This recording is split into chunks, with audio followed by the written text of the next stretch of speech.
Hello everybody, welcome back to Self-Help Group for UPSC. Now this is the second video in the series of previous year questions, and in this video we will be doing polity and some miscellaneous questions. By miscellaneous what I mean is कि कुछ ऐसे questions जो आप real time exam में कर सकते थे and उनको कैसे approach करना है.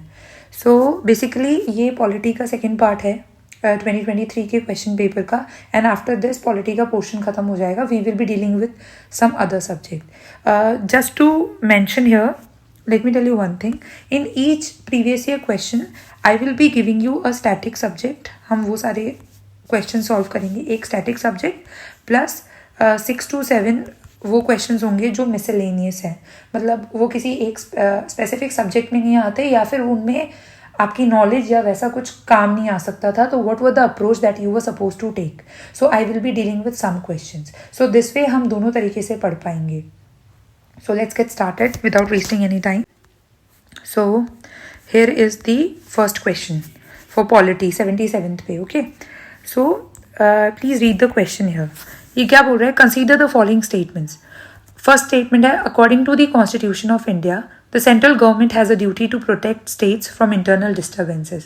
I don't think so ये explain करने की ज़रूरत है. इसके लिए मैं बस आपको एक चीज़ बोलूँगी. लक्ष्मीकांत है, आपको लक्ष्मीकांत ऐसे पढ़नी है कि if there is a statement coming from that book you should be sure about it कि वो स्टेटमेंट आपका गलत ना हो. So if you will read that chapter of centre and state relations, आपको पता चलेगा कि article 355 talks about this. Okay, so इसमें कोई डाउट नहीं है, this statement is correct. Now coming on to the second statement. The Constitution of India exempts the states from providing legal counsel to a person being held for preventive detention. Article 22 है, I was talking about कि first is the punitive and second is the preventive. Okay, तो इन दो चीज़ों की बात होती है. तो जो punitive है उसका और preventive detention there is a difference. तो अगर आप उसको ध्यान से पढ़ेंगे तो आपको पता चलेगा कि जो सेकंड स्टेटमेंट है ना, प्रिवेंटिव डिटेंशन में इस चीज़ के लिए एग्जेम्पशन दी गई है. It is in the domain of state government कि वो डिसाइड करेगी कि लीगल असिस्टेंस देनी है कि नहीं देनी है. Okay, so this is something that is given to the state government. But वहाँ पे एक और चीज़ मेंशन है जो यू कैन एक्सपेक्ट कि आगे भी कभी पूछी जा सकती है कि प्रिवेंटिव डिटेंशन पे जो लॉ है ना, that will be made by parliament only. Like जैसे ट्रैफिकिंग के लिए parliament will make a law. तो जो लक्ष्मीकांत में फंडामेंटल राइट्स का चैप्टर है ना, उसके लास्ट में there are some points mentioned कि कौन से लॉज हैं जिन पे सिर्फ पार्लियामेंट लॉ बना सकती है. प्लीज़ आप वो याद रखिएगा कि रेजिडेंस एज अ रूल कहीं पे, या फिर ट्रैफिकिंग के लिए, फिर देन अनटचेबिलिटी के लिए, ऑल दीज लॉज इस पर सिर्फ पार्लियामेंट लॉ बना सकती है and state has no rule. तो ये आपको याद रखना है. सो आपको अगर वो याद होगा तो सेकंड स्टेटमेंट में ये बोला गया है, जो ये लिखा है that is a correct statement. Okay, then comes the third statement. Like according to the prevention of terrorism act 2002, confession of the accused before the police cannot be used as a evidence. Now देखिए, in the real exam ना आपको ये third statement नहीं पता होगा. Second में आप थोड़ा सा कंफ्यूज हो सकते हैं, बट थर्ड स्टेटमेंट आपको नहीं पता होगा. बट अगर आप देखें तो it is talking about prevention of terrorism act. Okay, अगर आपको नहीं पता है तो भी देर इज़ नो प्रॉब्लम. अगर आपको दो स्टेटमेंट्स पता थे, उससे क्या होगा, आप नन वाला ऑप्शन हटा देंगे, आपके पास बचेंगे ये तीन ऑप्शंस. ओके, नन वाला ऑप्शन तो हो नहीं सकता. तो मैंने एक चीज़ बोली है कि अगर आपको पता चल गया है कि वन होगा नहीं, मतलब ओनली वन का option is not correct, it either has to be only two या फिर ऑल द थ्री. जब भी ऐसी सिचुएशन होगी, मतलब you are at a position of 50-50, you can choose one answer. तो आप कोशिश कीजिए मेजरली कि आप कोई ऐसा, हमेशा हर क्वेश्चन में आपको देखना है कि कोई ऐसा स्टेटमेंट है जो आप आउटराइटली बोल सकते हैं कि गलत होगा. नाउ अगर आप नहीं जानते हैं तो देयर इज़ नो प्रॉब्लम, आप इस क्वेश्चन को छोड़ भी सकते हैं. अगर आपको इसमें से दो ऑप्शंस के बारे में नहीं पता था, सेकंड और थर्ड, तो फिर आपको ये क्वेश्चन नहीं करना चाहिए. You have to skip it. When you are knowing only about one option, try कि आप वो क्वेश्चन रहने दें, उसको अटेम्प्ट ना करें. रादर ट्राई ऑन क्वेश्चंस जहाँ पे 50-50 प्रोबेबिलिटी है आपके पास. ओके, ऐसे में आप एक चीज़ ये सोचिए कि प्रिवेंशन ऑफ टेररिज्म एक्ट जो है ना, वो थोड़ा एकदम से अलग एक्ट है. मतलब एक्सेप्शनल एक्ट्स होते हैं जिसके लिए सिक्योरिटी के रीजंस हो सकते हैं, 10 चीज़ें होती हैं. तो आप ये सोचिए कि when you are dealing with this kind of statement ना, आप there is an exception to this. Like आप आर्टिकल 20 में आपने पढ़ा होगा कि there shall be no self incrimination, मतलब nobody will be allowed to be a witness of himself. ठीक है, उसमें ये ओरल एविडेंस की बात होती है. बट यहाँ पे देर इज एन एक्सेप्शन, क्योंकि it is talking about prevention of terrorism act, POTA, TADA, ये सारी एक्ट ऐसी हैं ना जहाँ पे ये सारे थोड़े एग्जेम्पशंस हैं. तो अगर आपको ये मतलब अगर आप रियल टाइम में ऐसा सोच पा रहे थे तो it's okay, otherwise there is no problem, क्योंकि ये क्वेश्चन ऐसा नहीं था कि आपको पता होगा. इसमें थोड़ा सोचने की चीज़ें अगर नहीं भी हो पाया तो there is no problem in that. कोई दूसरा क्वेश्चन आप कर सकते हैं. Skip it if you are not having any idea about second and third statement. Okay, so here the correct answer was कि first and second statement, only 2 statements are correct and third is wrong. Okay, it can be used as a evidence. Okay, so इसमें इसलिए ज़्यादा time लगा because मेरे को बहुत सारी queries आई थी कि अगर आपको एक ऑप्शन पता है तो एक ऑप्शन मतलब you are just knowing 25% of the answer, तो उस केस में आप प्लीज़ ना अटेम्प्ट करें. That will be a problem, क्योंकि ये जो 2023 का एग्जाम था मोस्टली ऐसे क्वेश्चंस थे जिसमें आपने एक ना एक स्टेटमेंट सुना होगा, उसके बेसिस पे आपको लालच आएगा कि आप ये क्वेश्चन कर लें. But please do not be greedy in that. Attempt a question only if you are knowing 50%, मतलब at least you are knowing 2 options correctly कि this I know, then only go, because there are plenty of things going in the market कि you could have used your common sense, या आप ये सोच सकते थे कि 2 statement सही है तो third has to be wrong. Please do not fall for all these things. Real time में ऐसे काम नहीं करता है and it is UPSC, you never know, वो सही भी कर सकते हैं. Okay, so this was the thing. Now आगे चलते हैं. Now see, next is this question. This is a question जो मैं आपको बोलूँगी शायद आपको नहीं पता हो सकता था. Okay, you see, consider the following statements in respect of election to the president of India. From here पहली चीज़ जो आपको नोट करनी है, मैं साइमल्टेनियसली आपको एनालाइज करना भी बता रही हूँ कि आप ये देखिए जो प्रेसिडेंट ऑफ इंडिया है, it is important for you. This is something, go and mark in your book कि you have to read president, it is important. This is for beginners, okay. Now, first statement, the members nominated to either house of the parliament or the legislative assemblies of states are also eligible to be included in the electoral college. अब आपको ये पता होना चाहिए, this statement is wrong. This is wrong. They do not vote, but they are present in the impeachment. So ये आपको पता होना चाहिए, this statement is wrong, okay. ये आपको पता होगा कि जो नॉमिनेटेड मेंबर्स हैं वो इलेक्शन में पार्टिसिपेट नहीं करते हैं प्रेसिडेंट के. अगर आपने अच्छे से पढ़ा है आपको पता होगा. बट ये इसके साथ आपको ये याद होना चाहिए कि they do participate in the impeachment process. And उस टाइम पे जो स्टेट लेजिस्लेटिव असेंबलीज के एमएलए होते हैं वो पार्ट नहीं लेते, बट नॉमिनेटेड मेंबर्स पार्ट लेते हैं इम्पीचमेंट में. सेकेंड स्टेटमेंट आप देखिए, higher the number of elective assembly seats, higher is the value of vote of each MLA of that state. Okay, अब ये जो है ना, इसके लिए आपने बेसिकली एक चीज़ देखी होगी, आई विल टेल यू. आपको ये फॉर्मूला याद होगा, पॉपुलेशन डिवाइडेड बाय सीट्स. ये ना लक्ष्मीकांत में दिया हुआ है. ओके, अगर आपको नहीं याद था तो कोई दिक्कत नहीं है. This was a question that you could have skipped अगर आपको नहीं मालूम था. ये है. सो अगर आप ध्यान देंगे कि population of state divided by election seats का नंबर. ओके, तो इसका मतलब क्या है, अगर सीट्स का नंबर बढ़ेगा तो वैल्यू ऑफ वोट डिक्रीज होगी ना, बिकॉज इन्वर्सली प्रोपोर्शनल आ रहे हैं. मैंने जो अभी भी आपको फॉर्मूला बताया था उसमें ये बताया था कि वोट की वैल्यू आप कैसे देखेंगे. जस्ट अ मोमेंट, आप वोट की वैल्यू कैसे देखेंगे, आपको पॉपुलेशन को डिवाइड करना है किससे, सीट से, जितनी सीट्स हैं ओके स्टेट में. अगर आप देखेंगे तो ये इन्वर्सली प्रोपोर्शनल है, मतलब जैसे सीट्स बढ़ेंगी वोट कम हो जाएंगे, वोट की वैल्यू कम हो जाएगी. तो ये क्या बोल रहे हैं, इसने तो उल्टा बोल दिया ना कि higher the number of elective seats, higher is the value of vote of each MLA of that state. तो ये स्टेटमेंट गलत हो जाएगा. मतलब anybody who was knowing this formula, आप उस वक्त आप ये क्वेश्चन कर सकते थे, बट मुझे नहीं लगता कि मेजरली लोग इतना ध्यान देते हैं. ओके, थर्ड स्टेटमेंट आप देखिए, the value of vote of each MLA of Madhya Pradesh is greater than that of Kerala. अब आपको इसमें कुछ नहीं याद करना, सेकंड स्टेटमेंट के ही बेसिस पे आप ये सोचिए कि मध्य प्रदेश में ज़्यादा सीट्स होंगी. ओके, पॉपुलेशन ज़्यादा है, सीट्स ज़्यादा होंगी. अगर सीट्स ज़्यादा होंगी तो ये स्टेटमेंट गलत हो जाएगा. Okay, so you must be knowing this कि सेकंड और थर्ड स्टेटमेंट गलत हो जाएगा, क्योंकि अगर मध्य प्रदेश में सीट्स ज़्यादा है तो वैल्यू ऑफ वोट्स कैसे ज़्यादा हो सकती है. ओके, अब फोर्थ देखिए आप, the value of vote of each MLA of Puducherry is higher than that of Arunachal Pradesh because the ratio of total population to total number of elective seats in Puducherry is greater as compare to Arunachal Pradesh. Now ये पुडुचेरी और अरुणाचल प्रदेश ना population वगैरह में थोड़ा almost बहुत near आते हैं, तो मुझे नहीं लगता कि आपको रियल टाइम में इस स्टेटमेंट फोर्थ स्टेटमेंट का ख्याल होता. बट अगर आपको पता होता 1 2 3 गलत है, तो देखिए आप ऑल 4 हटा दीजिए, ये करेक्ट की पूछ रहे हैं, ऑल 4 हटा दीजिए, ओनली 2 हटा दीजिए। ओके, मतलब मोस्टली अगर आप हटा देंगे तो आपको पता चलेगा 3 स्टेटमेंट तो गलत है, तो ओनली 3 सही नहीं हो सकता, ऑल 4 सही नहीं हो सकता, ओनली 2 भी नहीं हो सकता, आपके पास बची 1 जाएगा। Okay, so that was the answer कि यहाँ पे सिर्फ एक स्टेटमेंट करेक्ट है, दैट इज दी फोर्थ का। ओके, सो मैं नहीं कह रही हूँ कि ये क्वेश्चन आपको आना चाहिए था, बिकॉज ये मुझे भी नहीं पता था। तो अगर आपने नहीं किया है तो it's a question to be skipped, अगर आपको नहीं पता था, क्योंकि मेजरली लोगों को फर्स्ट स्टेटमेंट के बारे में पता था, they were not having an idea about second, third and fourth.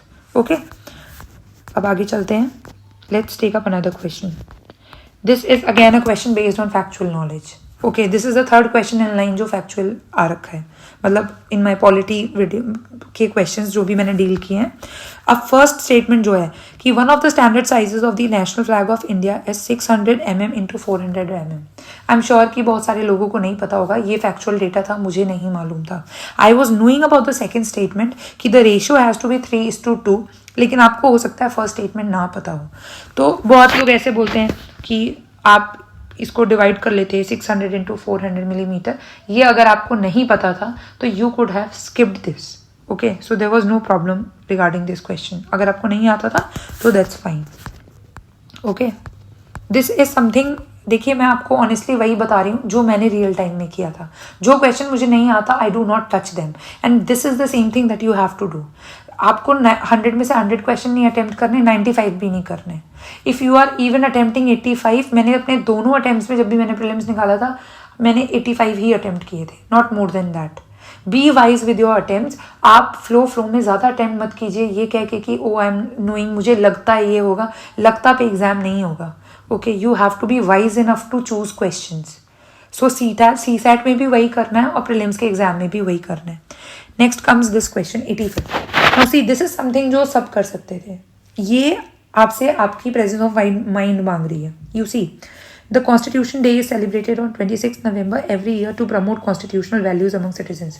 मान लीजिए आपको कॉन्स्टिट्यूशन डे नहीं भी पता है, आपको प्रीएम्बल पता है, that is the day mentioned in the preamble, तो आप थोड़ा सा कॉमन सेंस लगाएंगे, आपको समझ में आएगा कि दिस स्टेटमेंट इज करेक्ट, अगर आप अज्यूम करके भी चलेंगे तो। Okay, statement 2.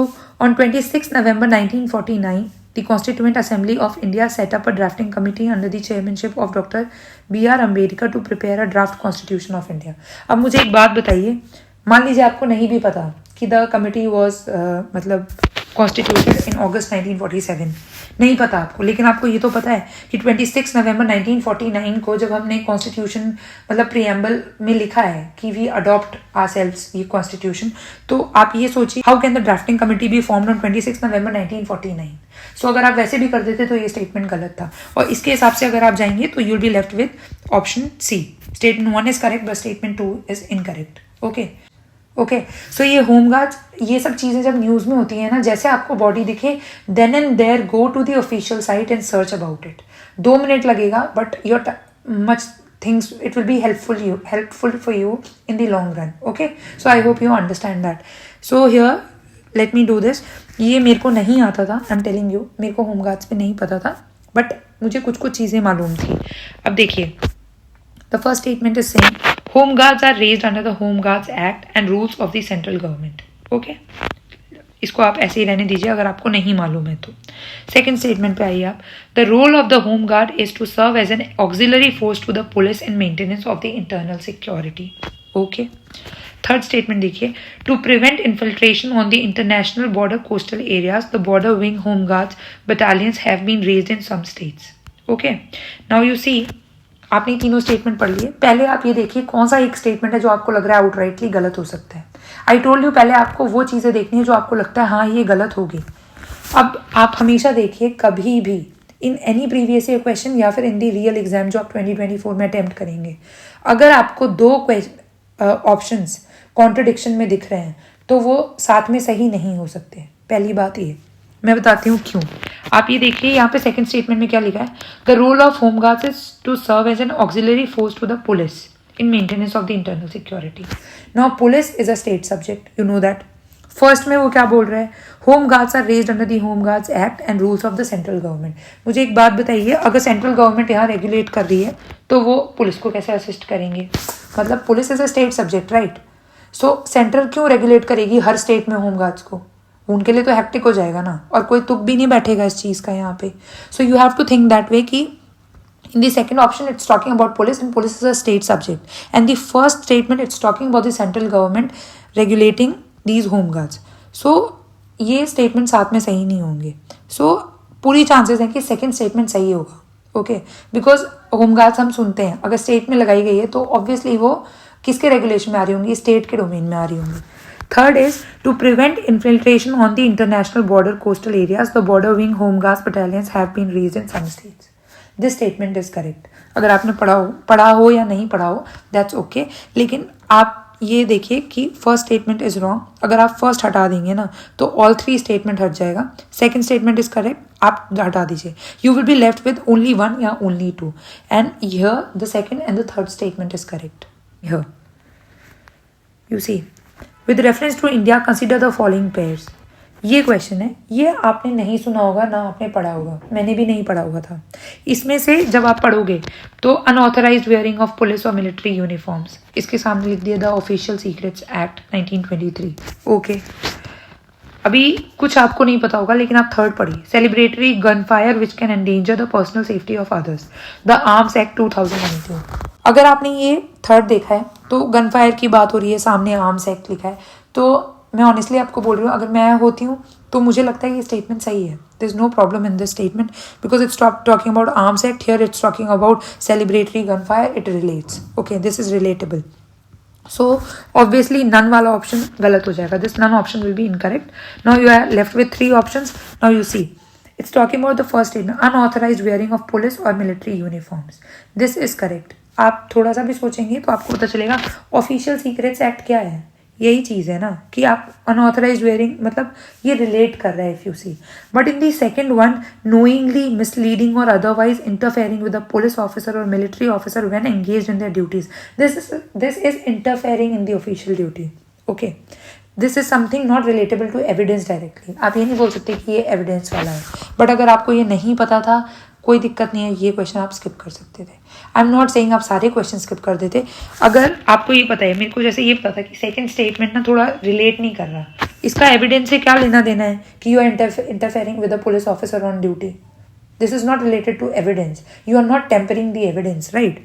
सो सेकंड स्टेटमेंट अगर आप हटाएंगे तो आपके पास दो चीज़ें बचेंगी, फर्स्ट एंड थर्ड, एंड यहाँ पे first and third option are correct. तो आप ओनली टू कर सकते थे. This is what I am saying कि आप थर्ड देखेंगे it is relating, second is not relating anywhere. Okay, now statement, consider the following statements. Some mushrooms have medicinal properties, some mushrooms have psychoactive properties, some mushrooms have insecticidal properties, some mushrooms have bioluminescent properties. Now let me tell you one thing here. ये जो question है इसमें आपको क्या लग रहा है, क्या स्टेटमेंट गलत हो सकता है? There are so many species in the world, why would you think कि कोई भी एक स्पीशीज नहीं होगी जिसकी मेडिसिनल प्रॉपर्टी नहीं होगी, या फिर कोई भी स्पीशीज नहीं होगी जिसकी साइको एक्टिव प्रॉपर्टी होगी, या इंसेक्टिसाइडल प्रॉपर्टी होगी, या बायोल्यूमिनेसेंट होगी?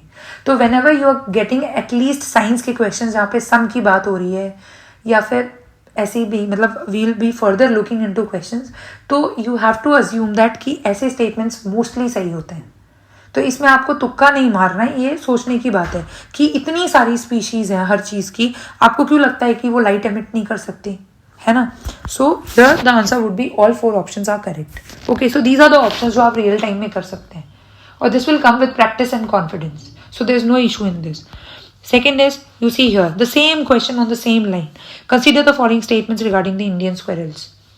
Now, they build nest by making burrows in the ground. You know that. Okay. They store their food materials like nuts and seeds in the ground. Okay. Third is, they are omnivorous. Yes, they do eat insects. अगर आपको पता चलेगा squirrel है तो ज़रूरी थोड़ी है सिर्फ नट्स खा रही होगी. ओमनीवोरस मतलब खाती होगी, छोटे मोटे इंसेक्ट्स तो खाती होगी. So not a problem. So if you would have seen this question, आपको ऐसे क्वेश्चंस हमेशा अटेम्प्ट करने हैं. ट्राई अटेम्प्टिंग देम, और इसमें ज़्यादातर आंसर्स वही होते हैं, all three, until and unless it is not talking about an extreme statement or there is some statement that you can outrightly reject. Okay, following statements. Okay, now mercury pollution it's talking about. The first statement is gold mining activity is a source of mercury pollution in the world. Okay, what is wrong in this statement? If I say कि you are gold mining, जो science background के होंगे उनको तो पता होगा कि gold अक्सर मर्क्यूरी के साथ मिलता है, ओके, बट आप नहीं भी हैं, so doesn't matter. But what is wrong in this statement? There is nothing wrong, okay. It can, अगर आपने न्यूज़ भी पढ़ा होगा तो last year there was news about Amazon forest, काफ़ी ज़्यादा न्यूज़ में था कि वहाँ पे गोल्ड माइनिंग का इशू बहुत ज़्यादा है, which is leading to Yanomami tribe है या कुछ उसके बारे में न्यूज़ थी, बट आपने नहीं भी पढ़ा तो that's okay. But you have to first see all the three statements. Now second is coal based thermal power plants cause mercury pollution.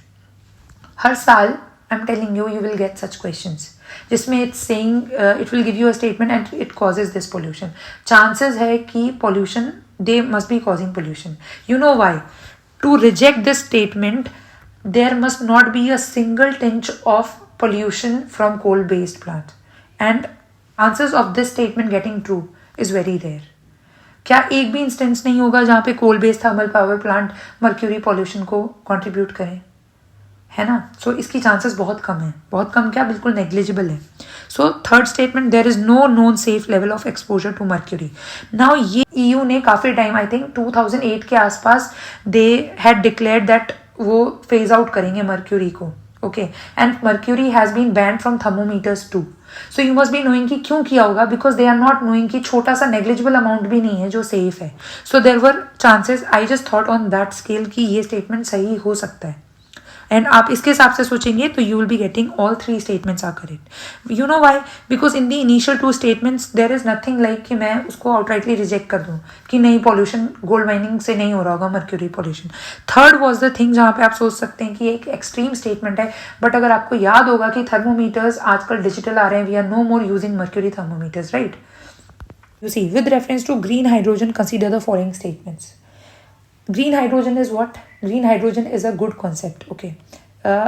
इसको बताने से पहले मैं आपको बता दूं, whenever it's talking about a positive technology या फिर कोई ऐसी टेक्नोलॉजी जिस पे गवर्नमेंट ऑफ इंडिया काम कर रही है, तो उससे रिलेटेड अगर आपको ज़्यादा पॉजिटिव स्टेटमेंट्स दिख रहे हैं तो chances of them being correct is right. Now this is not a trick or technique, but this is something logical कि we are highly working on this. हम renewable के लिए बात कर रहे हैं, हम net zero के लिए बात कर रहे हैं. So green hydrogen mission India का already government of India is running that, okay. So when you read these three statements कि it can be used directly as a fuel for internal combustion, yes it can be. It can be blended with natural gas and used as fuel for heat or power generation, yes. It can be used in the hydrogen fuel cell to run vehicles. So all three statements here are correct. अब आप इनको ध्यान से पढ़िए, कौन सा statement है जो आप कह सकते हैं कि it cannot be used for that. Next, so I hope I was clear in this कि जो स्टेटमेंट्स आपको लग रहा है कि आउटराइटली रिजेक्ट करने के लिए उनको बहुत ज़्यादा एविडेंस चाहिए, तो नॉर्मली वो स्टेटमेंट सही ही होते हैं, okay. Consider the following statements.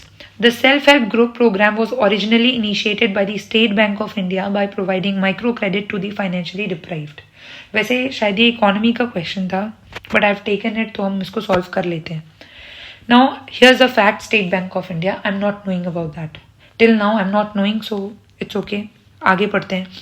In an SHG, all members of a group take responsibility for a loan that an individual member takes.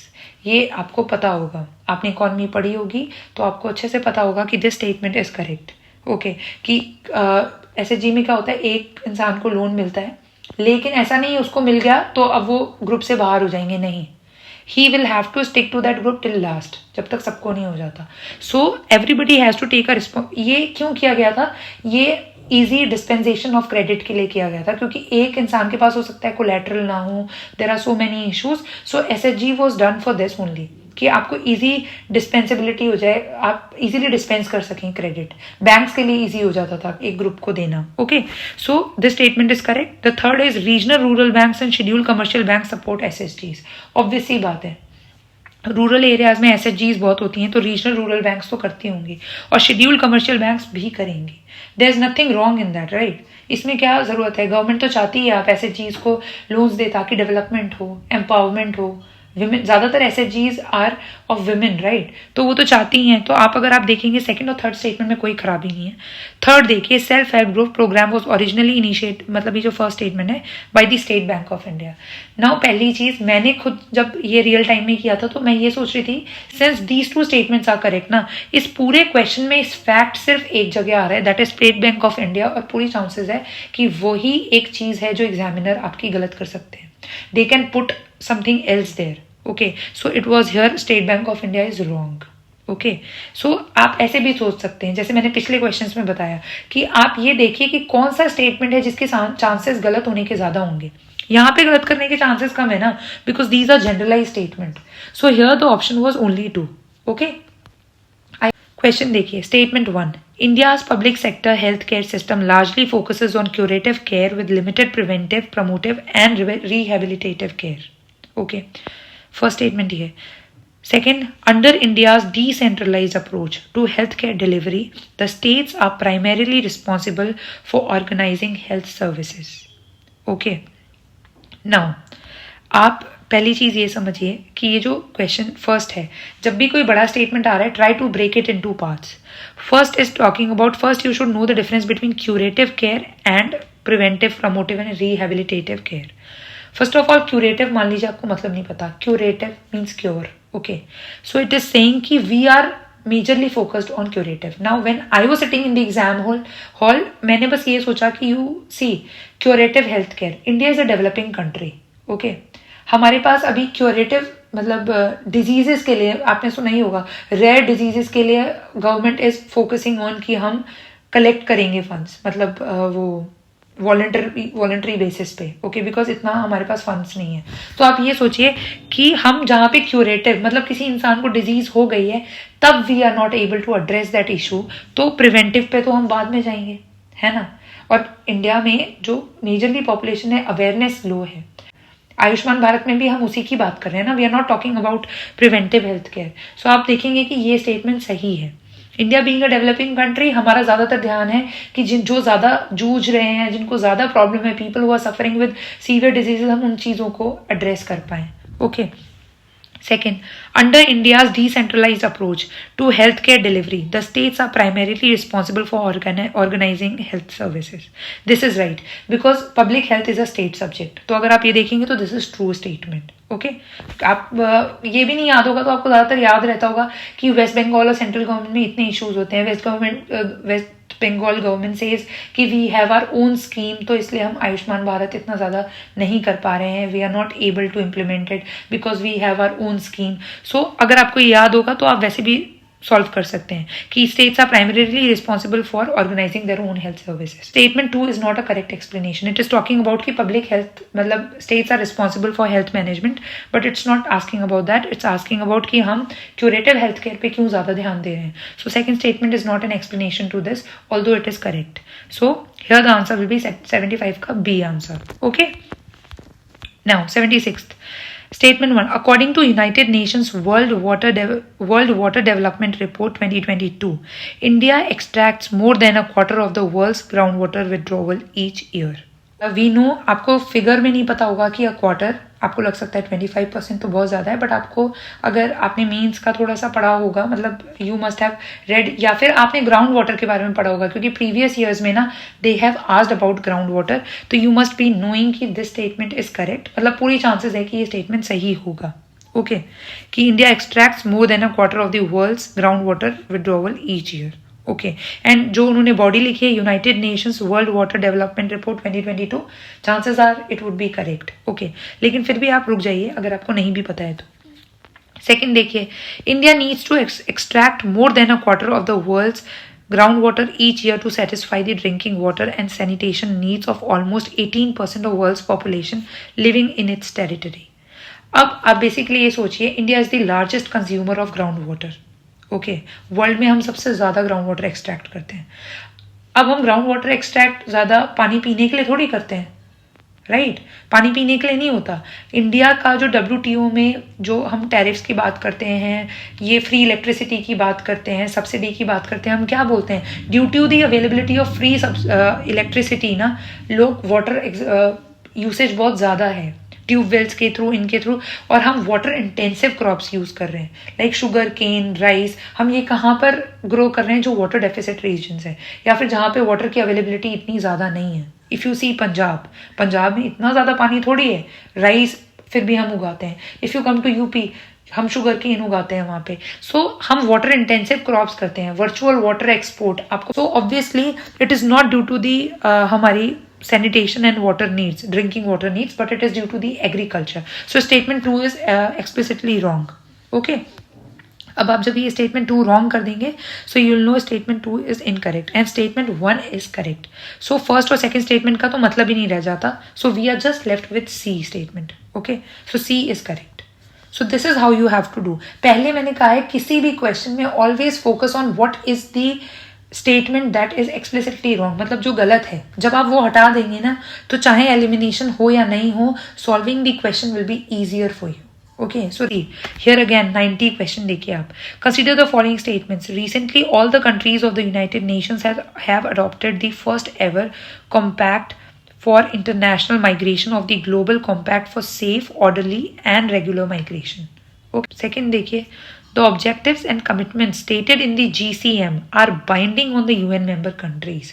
The GCM addresses internal migration or internally displaced people also in its objectives and commitments.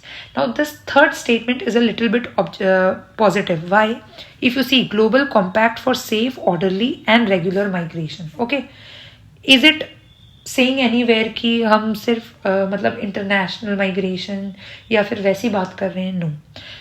लेकिन आप छोड़ दीजिए, आपको क्या पता है कि third statement सही है कि नहीं. आप फर्स्ट स्टेटमेंट पे ध्यान दीजिए. Is it saying all the countries. ऐसा कैसे हो सकता है कि all the countries have signed this? पहली बात ये. So this statement will be wrong because it is talking about a extreme statement कि all the countries have signed it. Second statement you see the objectives and commitment stated in the GCM are binding. पहला तो binding गलत हो जाएगा, लेकिन आपको मान लीजिए बाइंडिंग नहीं भी पता. आप ये देखिए on the UN member countries. जब सबने साइन ही नहीं किया तो सबको आप सबके ऊपर बाइंडिंग कैसे हो सकता है? सी it's talking about UN member country ना, वो तो हम भी हैं. लेकिन अगर हमने साइन ही नहीं किया तो हम इसको करेंगे कैसे? मतलब I am just taking an example, right? So आप ये सोचिए यहाँ पे दो चीजें गलत है, आर बाइंडिंग और दूसरी चीज on the UN member countries. वो नहीं होगा, उन पे होगा जिन्होंने ये साइन किया होगा, राइट? लेकिन ये बाइंडिंग भी नहीं है. सो आप ये देखेंगे ये जो थर्ड है, third statement is right and your answer will be only 1. Okay, so 90 का A is the correct answer. So this is how you have to solve. इसलिए कहा जाता है हमेशा फोकस ऑन दी स्टेटमेंट वाले questions. Whether when there are lot of statements given you can just exclusively mark ki this will be wrong. Now in the recent years Chad, Guinea, Mali and Sudan caught the international attention of which one of the following reasons common to all of them. ये questions ऐसा है जो शायद आपको नहीं पता था और these type of questions are for skipping. Okay, let me write here. जिसमें आपको directly ये लिखा हो ना, वो one word में पूछ रहा हूँ, please skip them these questions. ऐसे क्वेश्चंस आपको अटेम्प्ट नहीं करने हैं जहाँ पे आपको आउटराइटली दिख रहा है कि इट इज टॉकिंग अबाउट कि वो.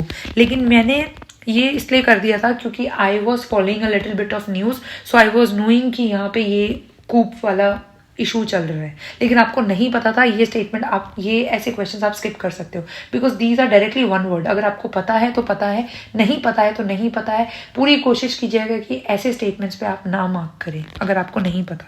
लेकिन अगर आपने सुना हुआ है न्यूज में तो चांसेस होती है कि जो चीज न्यूज में चल रही है उस पर क्वेश्चन बहुत आएंगे. Okay, now consider the following heavy industries: fertiliser plants, oil refineries, steel plants. Okay, 3 है. इट इज टॉकिंग अबाउट कि green hydrogen is expected to play a significant role in decarbonising how many of the above industries. Now tell me which one will be the industry जिसको green hydrogen का benefit नहीं मिल रहा होगा? कोई भी नहीं है ना. You not able to mark any one of them कि आप बोल दो कि स्टील इंडस्ट्री पे उसका कोई फर्क नहीं पड़ेगा, स्टील प्लांट्स पे कोई फर्क नहीं पड़ेगा. So here also the answer will be all of these. It is 100th. Consider the following statements about G20. First, the G20 group was originally established as a platform for the finance ministers and central bank governors to discuss the international economic and financial issues. आपने G20 के बारे में पढ़ा होगा, आपको पता होगा finance ministers का फोरम है, वहाँ पे सब जाते हैं, वो आया ही इसलिए था. So this statement is correct. Being in this preparation, you must be knowing about G20 कि this statement is correct. Second is digital public infrastructure is one of India's G20 priorities. There is nothing wrong in this statement. Digital India mission चल रहा है, digital आप आयुष्मान भारत कर रहे हैं, इतना कुछ चल रहा है, तो obviously chances of this statement being correct is very high. Okay, so ऐसा स्टेटमेंट जो पॉजिटिव हो और जो जनरलाइज जैसा हो, इसमें कोई खराबी नहीं है. You know both of the options will be correct and here 100th का option is C. So this is what I was talking about कि when you are dealing with questions ना, आप खुद सीखिए. Do not rely on anybody कि मैं आपको बताऊंगी and you will be using that technique. Okay, and within 1 or 2 days मैं एक वीडियो लाऊंगी. I just wanted to talk about this कि प्रीवियस ईयर क्वेश्चंस कोशिश कीजिए आप खुद सॉल्व कीजिए. प्रीवियस ईयर क्वेश्चन का मतलब ये नहीं है कि डायरेक्टली आपको 15 से 20 क्वेश्चंस मिल जाएंगे रियल टाइम एग्जाम में.